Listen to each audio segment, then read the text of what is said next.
now welcome back to DayBreak. We promised you just now we have music, even though we didn't have our DJ here, and there it is. We have it. Okay, now we're going to be talking about something. We're going to have a special dialogue today.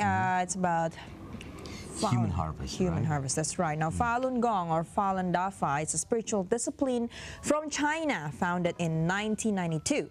However, the Chinese government ruled them unlawful and started arresting followers of the belief. Amidst reports of their persecution and torture, there were also rumors that Falun Gong prisoners are made victims of organ harvesting for sale at high prices.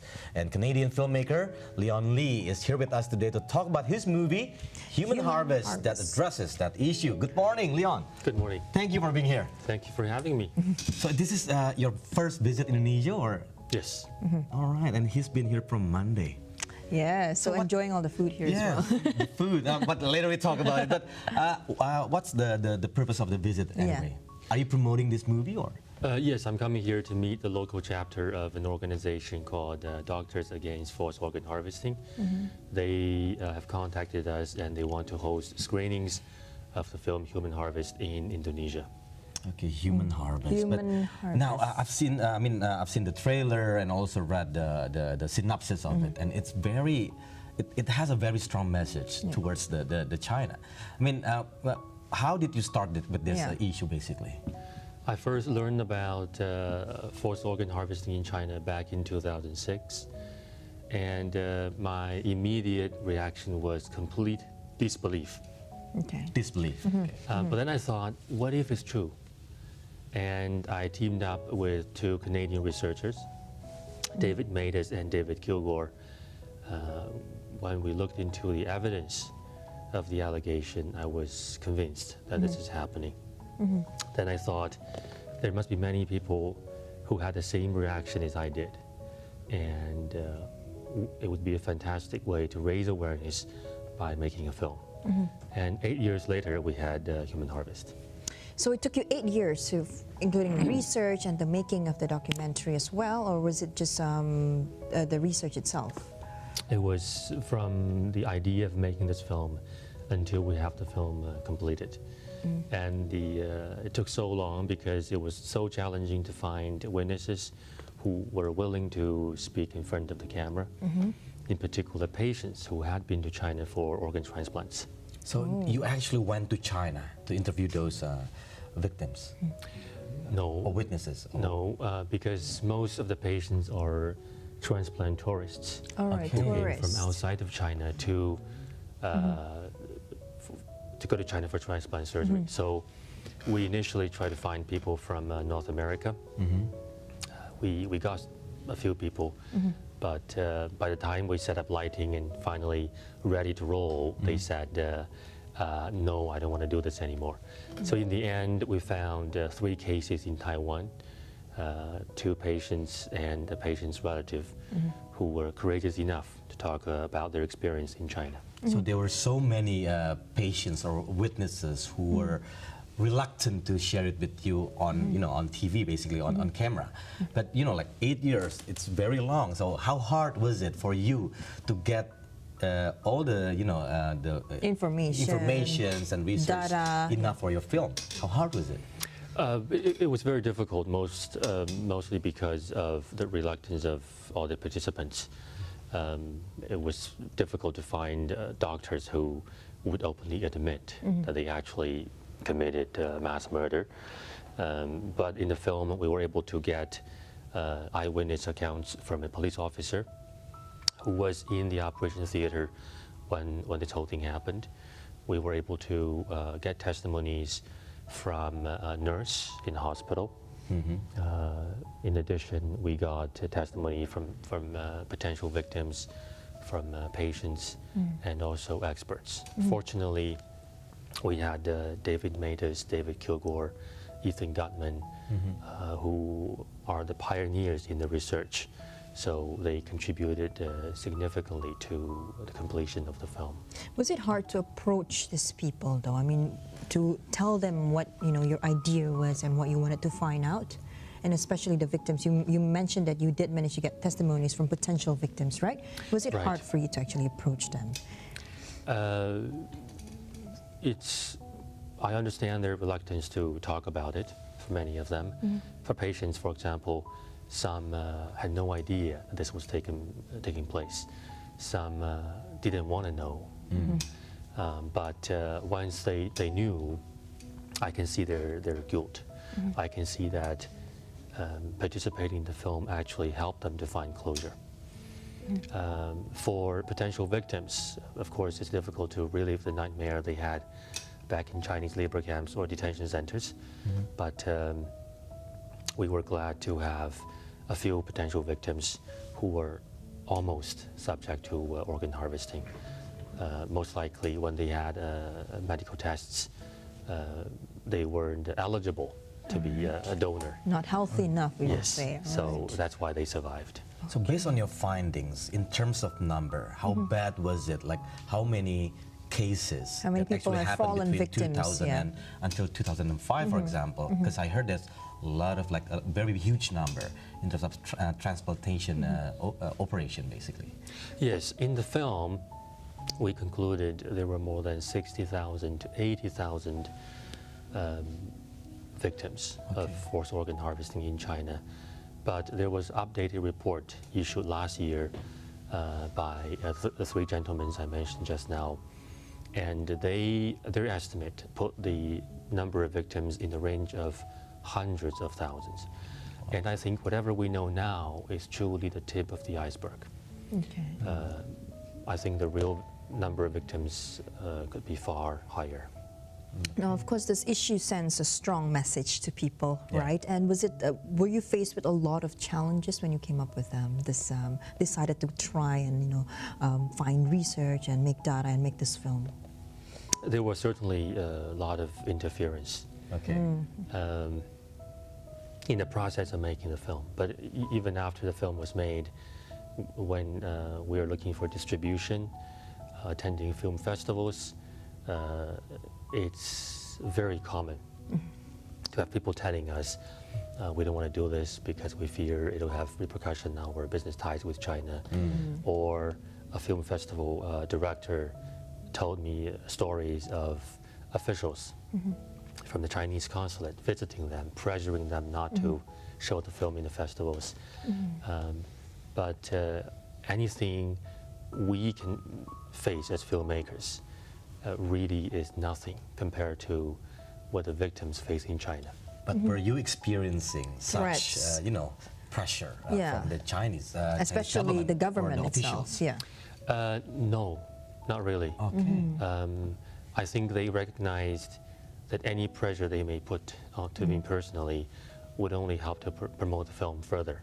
All right. Okay. So there were interference in terms of try to stop the film from distribution, but personally, I haven't received anything from China in regards to this film. So you're not worried for now, though. I mean, is there do you feel worried, or because this is? Or were obviously- you maybe? Yeah, were in the you beginning? worried in the beginning? In the beginning, Considering that this is something to do with a government of a country, right? it would be lying to say I had no concern for my safety whatsoever. But there are so many people working on this issue, and their courage inspires me. The potential victims, in particular Falun Gong practitioners, they've been persecuted for 18 years now, and they kept going on. So for me, this is the least I can do. All right, Leon, we have to Go cut for a for a short break, break. but Yes. when we come back, we discuss more about Human Harvest. Harvest, the movie created by Leon Lee. So we'll be right back.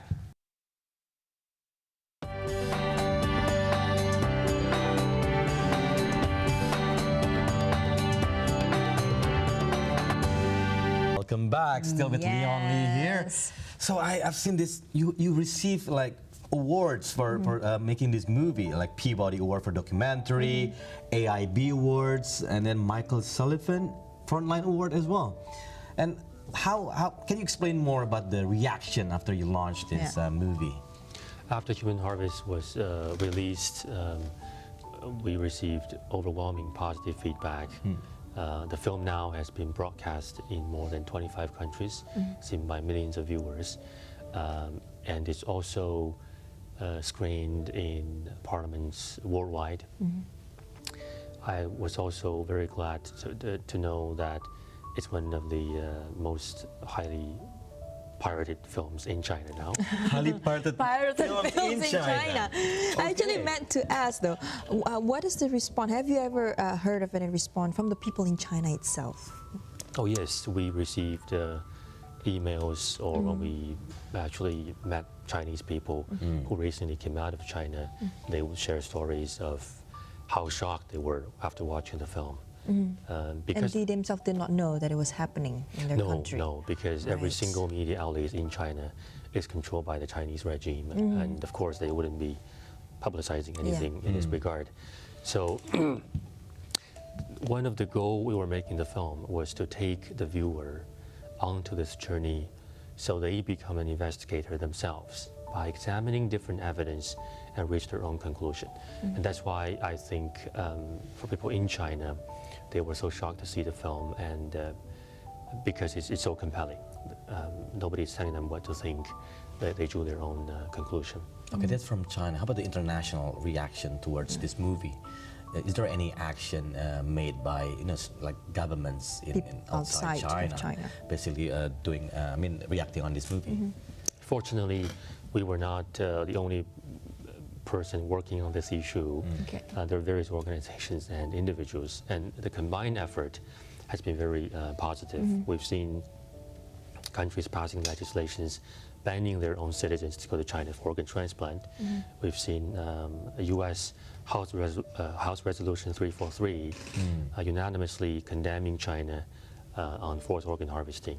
European Parliament, the UK is introducing early day motion on the same topic. I think more and more countries and governments will recognize the importance of this issue and hopefully take some positive action. So mainly the impact that you wish to have from the viewers itself is so that they do something about it and take action. Exactly. Anything else though? Like you really wish that this movie could send a message outside and for them to do something else apart from just take action. Or probably affecting governments or Chinese government to Regime, change their yeah. ways, Yeah. basically. Right, whether it's on the grassroots level where people can tell their friends and families about this issue, or on the government level, who can then apply pressure to China to stop this crime. Awareness is the key. If more people know about this crime, whether they're inside China or outside of China, the more people learn about the issue, the earlier we can end the crime. And there's a story as well when there's someone from outside China who actually, been an actress or actor who actually explained whatever happened in China, and she or he got banned for visiting the country. Are you having that kind of experience as well after you made this movie? I never tried. I suspect I might be able to get back to China, but whether I can leave again or not is a different question. But Anastasia Lin, who worked with me on our feature film, The Bleeding Edge, on the same subject matter, was banned from entering China to participate in the last year's Miss World final, Yes. which made international headlines. We also know other cases of people banned from entering China. And are you doing anything right now ever since the documentary is out? You still continue to fight, to keep on researching and Or maybe finding you're out? making another another, follow-ups. Yes, The Bleeding Edge is a narrative thriller on the same subject matter. It was premiered in the UK Parliament, recognized by some awards as well. Bleeding Edge. The Bleeding Bleeding Edge, Edge. yes, starring Anastasia Lin.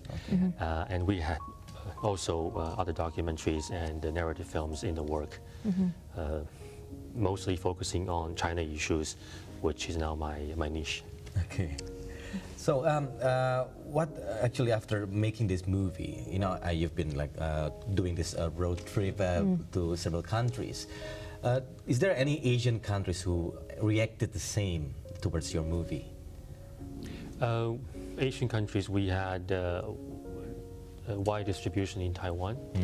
We had great distribution in Korea. As a matter of fact, last year, we also had a screening and a premiere in Japan at the Japanese National Diet.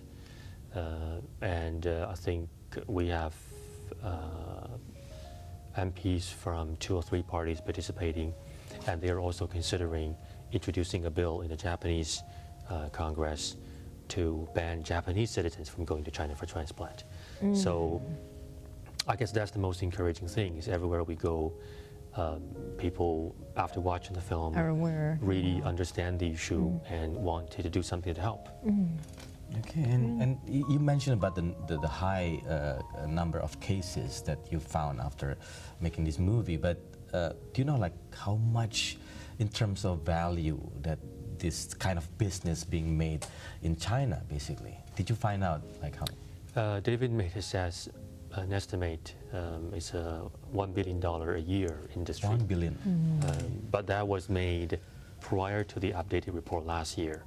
So now I think it's maybe even more. Wow.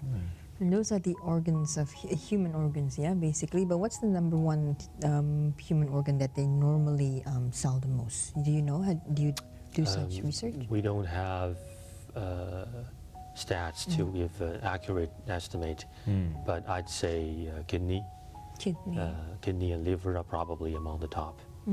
Okay, and in this movie, is there any reenactment, or is this just full interview with some of inserted footage, or how do you make this document? We have interviews with experts, witness patients who would recount their experiences. We have archival footage of hearings in U.S. Congress, in the Scottish Parliament, in other places. We also have some reenactment, but they were done in a stylish way. People know this is reenactment. We're not trying to use this as archival footage. Okay, so since you're a filmmaker now, are you interested in making, I know you mentioned about bleeding edge, right? Bleeding edge. In the future, are you interested to make like another topic, documentary, or probably another country? Probably just film, like basically normal films. Right. Now I'm really focusing on topics that relates to China, because in the process of making Human Harvest, I was privileged to meet so many incredible Chinese people with amazing stories that are untold. And I think history needs to remember their courage, and it seems very few other people are doing it. So for the time being, I think I'll be focusing on making films that tell their stories. That's why we made a new documentary, Avenues of Escape, about 3 Chinese women after being sentenced to more than 10 years in prison, how they managed to escape prison and escape China, went to Thailand, became a UN refugee, and now resettled in the US and Canada. And now you've been here for a couple of days, like 5 to 6 days. How is it? I mean, how is the reaction from Indonesian people here? Great. I saw this beautiful brochure in Indonesian. I haven't seen it before. In Bahasa, yes. It's amazing. I was told the local organizers, the Doctors Against Forced Organ Harvesting, people here are doing an incredible job in organizing screenings and raising awareness. And I also like Jakarta a lot. It's a modern city, it's big, and the fruits are wonderful. All right. We love the fruits and food as well. Yeah. But the traffic, oh my God. Yeah, the traffic. I hope you have not experienced that, or you did not probably experience that a lot here in Jakarta. Well, this morning we left our hotel at 6 o'clock. Oh, wow. Okay. But there was no traffic jam. I was disappointed. Okay. You will find it after you get after you leave this building. Thank you so much, Leonie. Thank you. And good luck with more documentaries to come, right? And keeping your dynamic gesture toward this and share your awareness.